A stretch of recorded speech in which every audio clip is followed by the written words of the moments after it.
रहीम। अब देखिए, अब हमने डिस्कस करना है लेक्चर नंबर 11, जिसमें हमने टॉपिक डिस्कस करने हैं लेफ़्ट हैंड लिमिट। देखिए, ये लेफ़्ट हैंड लिमिट की रिप्रेजेंटेशन है कि जो एक्स के ऊपर क्या एक्स की जो वैल्यू होती है उसके ऊपर नेगेटिव लिखते हैं और इसको इस तरह रीड करते हैं कि एफ ऑफ एक्स जो है उसकी वैल्यू एल हो जाती है जब एक्स लेफ़्ट से किसकी तरफ अप्रोच करता है, सी की तरफ। या इसको हम इस तरह भी डिस्कस कर सकते हैं कि आप एक्स की वैल्यू इतनी बढ़ाए कि आप सी की तरफ पहुंच गए लेफ़्ट साइड से, लेकिन वो वैल्यू सी ना हो और आपका एफ ऑफ एक्स जो है वो कहाँ तक अप्रोच कर जाए, एल के ऊपर, एल की इसकी वैल्यू हो जाए, तो उसको क्या बोलेंगे, लेफ़्ट हैंड लिमिट। अब आते हैं राइट हैंड लिमिट की तरफ। देखिए, राइट हैंड लिमिट की रिप्रेजेंटेशन क्या है कि आप जिसका राइट हैंड लिमिट निकालना चाहते हैं उसके ऊपर प्लस लिख दोगे। एफ ऑफ एक्स की वैल्यू क्या बन जाएगी, एल बनेगी। अगर हम एक्स को अप्रोच कर दें सी तक, लेकिन कहाँ से कहाँ तक, किस साइड से, राइट साइड से। या इसको इस तरह भी डिस्कस किया जाता है कि आप x की सफिशिएंट लार्ज वैल्यू रखे जो ग्रेटर देन c हो और आपकी f ऑफ x की वैल्यू तब क्या पहुंच जाएगी, l। तो इसको क्या बोलते हैं, राइट हैंड लिमिट। लिमिट की क्राइटेरिया क्या है कि अगर लेफ्ट हैंड साइड का लिमिट l आ जाए और राइट साइड का भी l आ जाए, तब आप कह सकते हैं कि c के ऊपर f ऑफ x की लिमिट क्या बनेगी, एल बनेगी। आसान सा टॉपिक था। अब इस एग्जांपल को देखते हैं।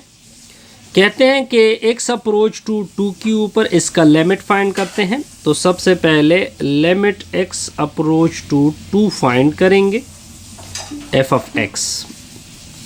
देखिए, जब इस तरह का लिमिट हो तो हमने क्या, क्योंकि आपका फंक्शन कंपोजिशन कंपाउंड फंक्शन है, तो जब भी कंपाउंड फंक्शन होगा तो हम 2 के ऊपर प्लस एफ ऑफ एक्स भी फाइंड करेंगे और साथ साथ लिमिट एक्स अप्रोच टू 2 के ऊपर नेगेटिव को भी हमने फाइंड करना है। लिमिट पहले x approach to 2 plus find करते हैं। 2 प्लस का मतलब एक्स ग्रेटर देन 2 प्लस का मतलब एक्स ग्रेटर देन 2। अगर एक्स ग्रेटर देन, अब देखें, अब अगर आप इस कंडीशन को देखें, इसमें x ग्रेटर देन 2 लिखा हुआ है, आपको नज़र आ रहा होगा कि 2 लेस देन x। इसका इन अदर वर्ड मतलब क्या होता है, x ग्रेटर देन 2। तो हमारा जो रिज़ल्ट होगा, हम लिखेंगे x approach to 2 plus f of x की वैल्यू क्या डालेंगे, 7 माइनस x डाल दोगे। अब 2 आपने सिर्फ 2 पुट करना है, प्लस सिर्फ रिप्रेजेंटेशन के लिए होता है, तो 7 माइनस 2 इक्वल टू 5। अब हम इसका राइट साइड भी लेफ्ट हैंड लिमिट भी फाइंड करेंगे। 2 के ऊपर नेगेटिव डाल दोगे। 2 के ऊपर नेगेटिव का मतलब होता है x is less than 2। x is less than 2 आप देख सकते हैं, इसकी वैल्यू ये आपके सामने है। तो लिमिट x अप्रोच टू 2 के ऊपर नेगेटिव 2x प्लस 1। अब आपने x की जगह 2 पुट करना है, 2 इंटू 2 प्लस 1, तो इससे आ जाएगा 5। अब क्राइटेरिया क्या कहते हैं, अगर आप देखें इन दोनों का रिजल्ट इक्वल आ गया, तब हम कह सकते हैं कि limit x approach to 2 f of x का रिजल्ट क्या आ जाएगा, 5। क्योंकि क्राइटेरिया आपको ये कहता है कि जब लेफ़्ट और राइट का आंसर सेम आ जाए तो उसके ऊपर लिमिट भी वही होता है। अब आते हैं नेक्स्ट पार्ट की तरफ। अब हमने फाइंड करना है सेकेंड पार्ट। कहते हैं कि limit x approach to 4 find कर दे एफ ऑफ एक्स। इसके लिए पहले हम राइट लिमिट पुट कर देंगे, तो ये हो जाएगा limit x approach to 4 plus का मतलब होता है x greater than 4। x greater than 4, देखिए इसमें x लेस देन 4 है। अगर आप देखिए यहाँ पे लिखा हुआ है 4 less than or equal to x। इसको मैं लिख सकता हूँ x is greater or equal to 4, यानी ग्रेटर की कंडीशन यहाँ पे आ गई, तो इधर आ जाएगा x की जगह 4 पुट कर दोगे। तो similarly limit x approach to 4 negative भी फाइंड करना है। 4 नेगेटिव का मतलब 4 क्यों, लेस देन 4। लेस देन 4 आप देख सकते हैं इस कंडीशन में है, तो आपने इस x की जगह 4 पुट करना है, 7 माइनस 4, तो ये आ जाएगा 3। अब इन दोनों के रिजल्ट को देखिए, ये आपस में इक्वल नहीं है, तो 4 के ऊपर लिमिट एग्जिस्ट नहीं होगा, नॉट एग्जिस्ट लिखोगे। क्या लिखोगे? Not exist. इस तरह एक क्वेश्चन क्या होगा। अब देखिए, अब एक सिंपल सी डिफिनीशन आ रही। एक फंक्शन f कंटिन्यूअस होगा अगर ये 3 कंडीशन सेटिस्फाइड हो जाए। किसके ऊपर कंटिन्यूटी चेक करनी है? c के ऊपर। पहले फंक्शन में c को पुट कर दोगे, वो डिफाइंड होना चाहिए। डिफाइंड का मतलब कोई वैल्यू। फिर आप उसी वैल्यू को लिमिट में चेक करोगे, वो एग्जिस्ट होनी चाहिए। एग्जिस्ट का मतलब भी कुछ वैल्यू आनी चाहिए। फिर थर्ड कंडीशन ये है कि ये दोनों रिजल्ट आपस में क्या होने चाहिए? बराबर आने चाहिए। तब फंक्शन क्या होता है? कंटिन्यूअस होता है। अदरवाइज क्या होगा? फंक्शन डिसकंटिन्यूअस होगा। अब देखिए ये रिजल्ट है। देखिए फंक्शन डिसकंटिन्यूअस होता है अगर वो क्या ना हो? कंटिन्यूअस ना हो।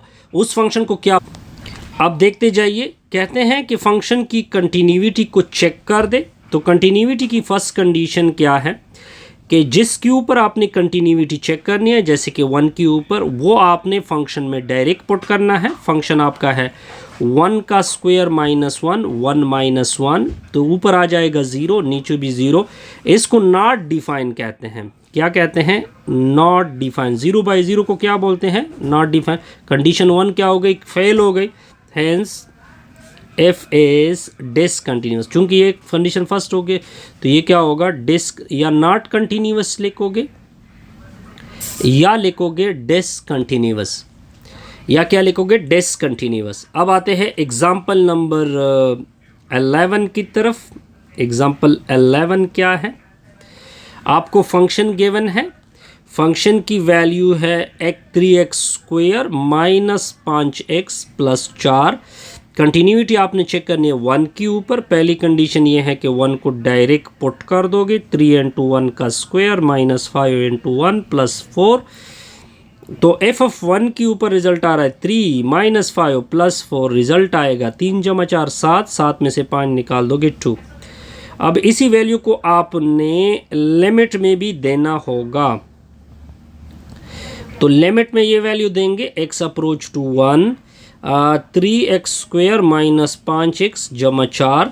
अब देखिए इसका अलग लिमिट, इसका अलग लिमिट और इसका अलग लिमिट। बस आपने x की जगह 1 यूज़ करना है। 5 इंटू 1 प्लस 4, तो इससे रिजल्ट आएगा 2। आप देख सकते हैं थर्ड कंडीशन भी, सेकंड कंडीशन भी सेटिस्फाइड हो गई और थर्ड कंडीशन भी सेटिस्फाइड हो रही है, क्योंकि दोनों की वैल्यू क्या आ रही है? सेम भी आ रही है। तो इस वजह से फंक्शन क्या है? कंटिन्यूअस है। अब आते हैं एग्जाम्पल नंबर 12 की तरफ आते हैं जी। एग्जाम्पल 12 क्या है? अब देखिए आपने कंटिन्यूटी चेक करनी है 3 के ऊपर। तो आपके 2 कंडीशन होंगे। पहली कंडीशन कि आप वैल्यू को डायरेक्ट पुट कर दोगे फंक्शन में, लेकिन जब आप वैल्यू को डायरेक्ट पुट करते हो फंक्शन में तो आपको रिजल्ट गिवन है कि उसकी वैल्यू क्या आती है? 6। This is called equation number 1। ये भी सेटिस्फाइड भी हो गया क्योंकि कुछ वैल्यू आ गई। फिर आपने लिमिट में चेक करना होता है ये value x approach to 3 f of x। दूसरी साइड पे भी limit x approach to 3 f of x की वैल्यू। अब f ऑफ x की वैल्यू आपने यूज़ करनी है x स्क्वायर माइनस 9, नीचे x माइनस 3। ये लिखेंगे 3 का स्क्वायर, ऊपर a plus b a minus b का फार्मूला अप्लाई होगा। तो एक मरतबा प्लस लिखेंगे, एक मरतबा नेगेटिव लिखेंगे, नीचे होगा x माइनस 3। लिमिट अब x अप्रोच टू करेगा 3 को, ये दोनों कैंसिल हो गए। x की जगह 3 यूज़ करोगे, 3 प्लस 3 इक्वल टू 6। अब देखिए ये दोनों आपस में इक्वल भी हो गए, तो थर्ड कंडीशन भी सेटिस्फाइड हो गई और f ऑफ 3 इक्वल हो गया limit x approach to 3 f of x के साथ। तो ये फंक्शन क्या होगा? f is continuous. f क्या होगा? कंटिन्यूअस। अब देखिए ये इधर ही कर लेते हैं। अब आपको g ऑफ x की वैल्यू गिवन है x स्क्वायर माइनस 9 की नीचे x माइनस 3। अब देखिए कंटिन्यूटी आपने चेक करनी है। अब देखते जाइए। अब आप देखिए आपने सेकेंड क्वेश्चन को सॉल्व करना है। तो सेकेंड क्वेश्चन अगर आप देखें, इसके बी पार्ट को सॉल्व करना है। यहाँ पे दूसरा कोई नहीं है, तो पहले तो आप डायरेक्ट चेक करोगे। 3 का square minus 9 divided by 3 minus 3, 0/0। ये अनडिफाइन है। क्या है जी? Not define. 0/0 क्या है? नॉट डिफाइन है। तो फंक्शन क्या होगा? डिसकंटिन्यूअस होगा इस वैल्यू के ऊपर।